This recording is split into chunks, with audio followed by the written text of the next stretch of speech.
Hello from LoveLitCon in San Diego. Romantasy readers, this conversation is for you. I'm chatting with Sienna Harlow, author of the CROWN of ELLOVA duology, full of forbidden romance, a whimsical world, and powerful female friendships. Hi, Sienna. Hi, how are you? I'm good. How are you? Oh, I'm amazing. Are you excited about LoveLitCon? I am. It's a beautiful day in San Diego, and we're excited to have everyone here, and it's so fun to see all the readers walking around. Yeah.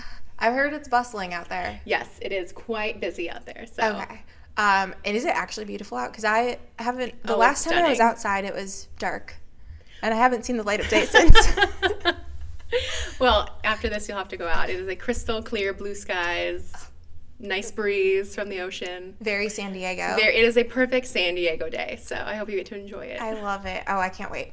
Let's start with a this or that kind of game. Only one bed or only one horse? Ooh, only one bed. Oh, same.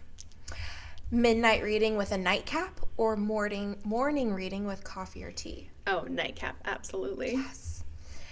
Happy ending guaranteed or emotional devastation, but totally worth it? Oh, happy ending all the time. Book club with wine or solo reading with your go-to drink? Book club with wine, absolutely. Okay. Are you a part of a book club? I am. We're called Smutty Brunch. Stop. We meet every first Sunday of every month, and we do a different brunch spot in San Diego, and it's literally called Smutty Brunch. I'm obsessed. I need to move to California. Absolutely. You're always welcome. What are you guys reading right now? We are reading Until the World Falls Down. Okay. It is very spicy, and it is a Labyrinth, that 80s movie inspired. Yes. So. Okay. Very cool. That sounds amazing. Fated mates or arranged marriage? Oof. That's tough. Fated mates.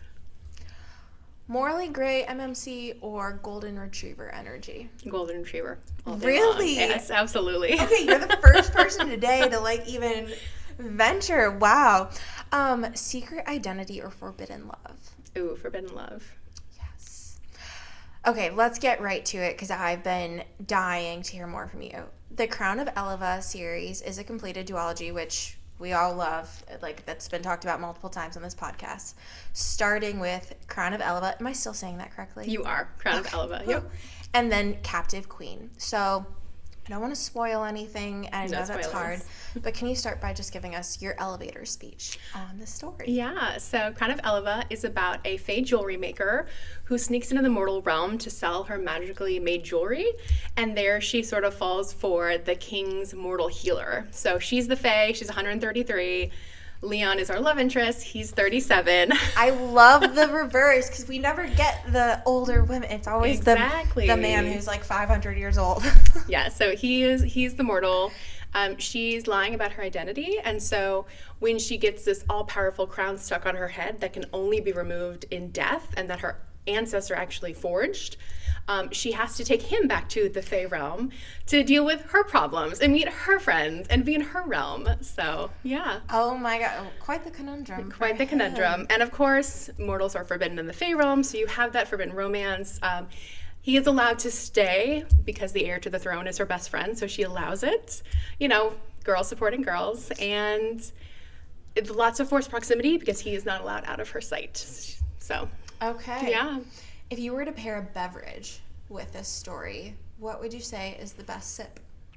Oh, I would say an espresso martini, because it's pretty angsty. Of course, you know, he cannot exist in the Fae realm for very long. The magic will drive him to madness since he's mortal, and she cannot exist in the mortal realm because she'll die without magic. So it has a little bit of a bitter, angsty, they want to be together, they can't, but also just the really sweet creaminess of, the Kahlua from those drinks. Let me know if we need to get them together later to celebrate the Absolutely. end of the day. We can enjoy an espresso martini together. I would be so down for that.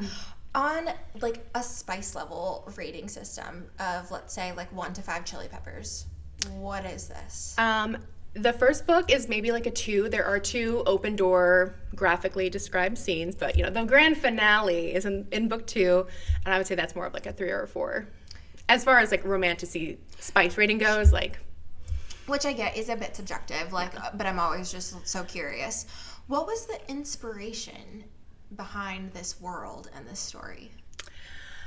It was during COVID, and I had gotten back into reading after like a decade away of it, and I wanted to write a world that I wanted to live in because COVID sucked, and the world was just on fire, and I wanted to exist in a world that everyone cared for each other and loved each other. And so Ellova is very much like a fae utopia, and it's divided into 7 courts, but all of their magic, kind of depending on which court you're in, is like how your magic can best serve your community as like the realm.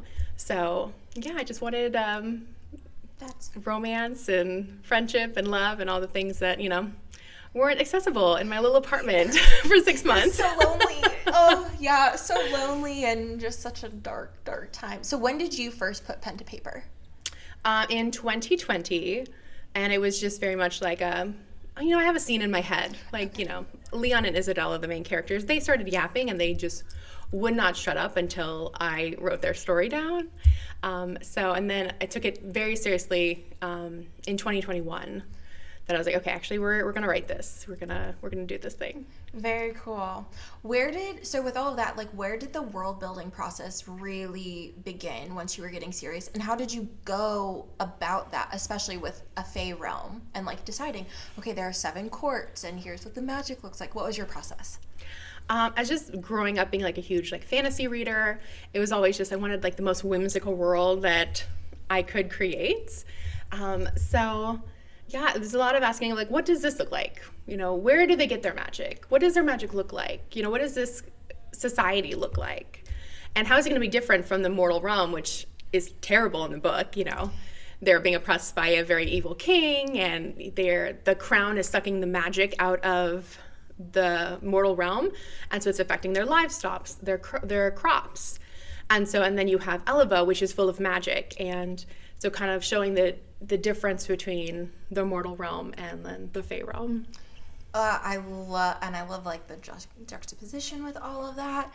Without spoiling anything, what was your favorite scene to write?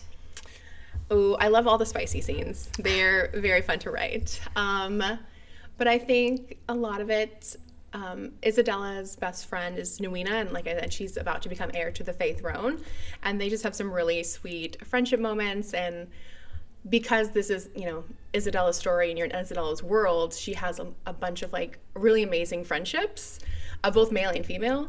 And so I think being able to incorporate that and making the friendship just as important as the romance in the book. Well, it's very much a fantasy romance book. It is Isabella and Leon's story. She's just surrounded by like a really great family, or like her fan family, and so that's always just really fun to write. Yeah, you still gotta have great side characters, yes, great B characters. Of course. Okay, you say the spicy scenes are fun and you love to write them. My mind is always like, but what about the logistics? So is it challenging at all too? Because that's where I'm like, I don't know how I would explain it.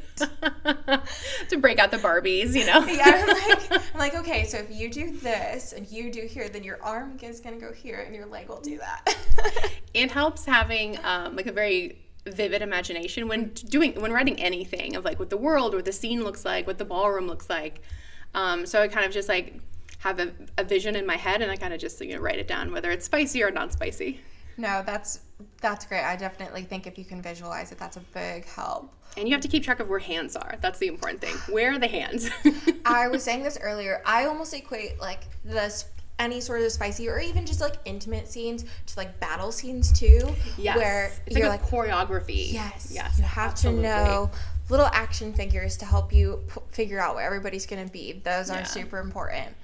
What has been the best part of getting your work out into the world the past couple of years? I think the community that has come from it has just been like truly amazing. I know so many other authors here. I know so many readers here, and it helps because I live in San Diego, so it's like my community is also at this event.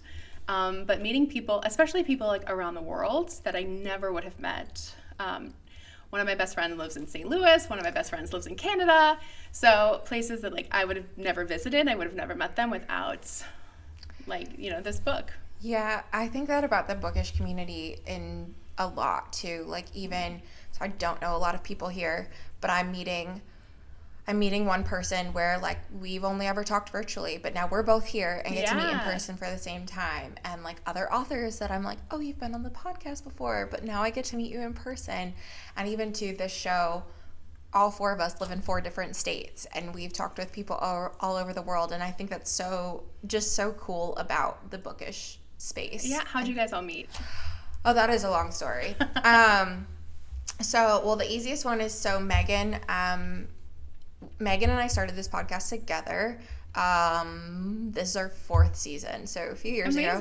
Yeah, we have been best friends since high school. So like we did know each other. We've been best friends. We actually but we became close in AP English in high school. So, and we've been friends ever since. And then the podcast. So like, as podcasts, well, at least ours, like we all have lives and jobs, and so we've always been really, I would say, fluid with the show in terms of like pivoting where we need to try to accommodate different things. So for example, the biggest thing with adding then Emily and Jordan was Megan was about to have a baby, so she was going to need some time off, and it was easy to keep author interviews going, but we like to have other just fun bookish chats and things too. Yeah. So I had some guests lined up, and then Emily she'd been a guest before, and she was kind of one of those people, like she was on the show, and I was like, I think we're friends now. Like we've met one time, but I think we might be friends now. And Emily and Jordan they had met because Jordan previously had done another podcast. So they had met through that. And Jordan had reached out, and just another person too that like we talked, and I was sort of said, hey, I am looking for some hosts right now while Megan's out. But then as it kind of evolved, I was like, you know what? It's fun to have 4 voices on the show at times, because yes, there's overlap, but we all also bring something different. We have different perspectives. We have different tastes, and we interpret things differently when it comes to reading, which I think is like what's really neat about literature, is that what it means to one person, like someone else can have something different. So absolutely. Long story short, that's kind of, or like short story long, that is what happened. But when it comes to romantasy reading, it's absolutely exploded, as we know, like it did for you. Which, on that note, so what was the book in like the 2020 time period, or what was that book that brought you back to reading?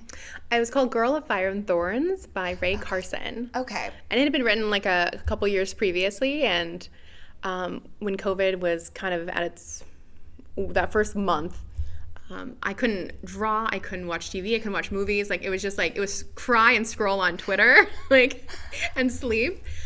So I had started the book like a couple years prior, and I had just never finished it. And so I was like, I wonder if the library has the audiobook, so I could just lay in bed and just listen, and like instantly escaped into her books. And I was like, oh my gosh, this is my whole personality now. As so many of us can absolutely relate to that. Why do you think the genre is resonating so deeply with so many readers right now? I think that it really blew up during the pandemic because of how, dark the world got, and it's continuing to get darker. So we will continue to see a bigger boom, I think, when readers are looking for an escape and they're looking for connection. And fantasy characters have big problems. There's realms to save, there's prophecies to fulfill, but they're different problems than my problems, and so I would like to read about them dealing with their issues. Yeah, or prophecies they don't want to come true. Exactly. Oh, yes. No. I think it's that escapism, but also it reminds us that we can support our communities, and we can, fight for the little guy. So yeah, all of those things, 100%. I think that's, I know people that don't understand the genre, I think, miss out on that aspect of it. Like there's so much more to it. And two, you talked about like always wanting a happily ever after. Yes. I would say, and I think back to a conversation I had with another fantasy author last year where we were saying, in most cases, obviously there are some that are not this, but in most cases, like this genre too, is like some defeating of evil, or like Absolutely. good wins in the end too. And maybe that means a happily ever after if there's like a romance either plot or subplot to it, but it's just that like reminder in darkness that like good can overcome. Absolutely. And with romance, because there's the genre expectation that there will be a happy ending, no matter how dark the story gets, like, you know, there's a light at the end of the tunnel, and there's always hope to be had, because you do know the ending, that, you know, good defeats evil, the lovers get together, you know, there's always hope at the end. So yeah, and not losing that's been my big thing lately, is like just don't ever lose hope. And we see that with so many, especially like strong female characters like yours, like it's just never losing hope despite the literal world crumbling potentially in their fantasy realms, all of that. What is next for you? And so this is a completed duology. I'm going to emphasize that because I know there are people that listen that are like, I want it completed. So there you go. Are there any projects that you're currently working on that you can tell us about? I have like a dragon shifter sort of in the works. So I'll be working on that. I'm kind of seeing like if readers want more from the world of Ellova, like I did do a ton of world building. There are so many wonderful side characters that like, if readers are continue to ask like, hey, what's going on with this one? Like I want to see their love story. How did they meet? Then I'm always open to returning to the world of Ellova. Like I left a lot of doors open. Leon and Isabella's story is ended with a big bow on it. You know, they get their happy ever after. But yeah, there's a lot to be written within that world. So okay, I love that. I might have to poke you about that, and because I love to see worlds like develop with other characters too. In addition to LoveLitCon, what are your plans for this year with connecting with other readers, other authors? What do you have going on? Yeah, I will be at Villains and Vixens in Florida in July. That's actually my birthday weekend, so I'll be very excited to be there. I will be at Book Harvest in Chicago in October. And then San Diego is actually hosting quite a few conventions this year. So I will be at Raven's Spicy Reads. I think that is in, June, maybe? I'm not sure. You have a packed schedule. Yes. And then San Diego has a thriving book community. So there's lots of little events. I think I'm doing something every month the next year. So my Instagram has my schedule and updated events as well. That's amazing. And remind me, where is Villains and Vixens in Florida? Orlando. Okay, I was going to say, it's in Orlando, right? Yes. I think you should go. Do I reach out? Do I say, hey? Yeah. Okay, maybe. I'll keep you posted. You posted. So you just mentioned your Instagram. Is that the best place for everybody to connect with you as well? Yes. Instagram and main. It was TikTok before the new terms of service was announced, and I have not opened the app because I'm not clicking yes to that. So, but if you are on TikTok and you're like out of the country and because want to venture, they're are scrolling. Because I know Canada didn't get like the new terms of service and stuff. Their government protects their people, so yeah, we don't really have a TikTok, so I was glad that was not something Instagram had to worry about. Well, we will definitely link to that in the podcast notes so that everyone can connect with you as well. What are you looking forward to most here at LoveLitCon? I will be on a romantasy panel on Sunday, so that's very exciting. But like I said, like so many of my communities here, so just seeing my friends and being in the same room and all signing together, so it's gonna be a good weekend. That's awesome. I'll be sure to come find you out there too. Thank you. Can take a picture. Oh, I'd love that. So, Sienna, thank you so much for joining me for the podcast. This was so much fun just to get to meet you and talk with you. You want to ever come back on the pod, full thing? Oh my gosh, every book release, I will be there. Let's make it happen. Let's do it. Thanks, you Sienna. so much. Thanks so much for listening. The Narratives and Nightcaps podcast is a production of The Craft Co. with intro music created by Remington Haynes. Subscribe to the show on Apple Podcasts, Spotify, and YouTube. Follow at Narratives and Nightcaps on Instagram or visit our website, narrativesandnightcaps.com. Sign up for our newsletter to always know what we're reading next, which authors are joining us on the show, and for extra bookish and beverage info. Connect with our additional co-hosts, Jordan and Emily, as well. You can find me on Instagram at Cozy Reads and Sips. And you can find me on Instagram at books.bottles. Cheers! Cheers!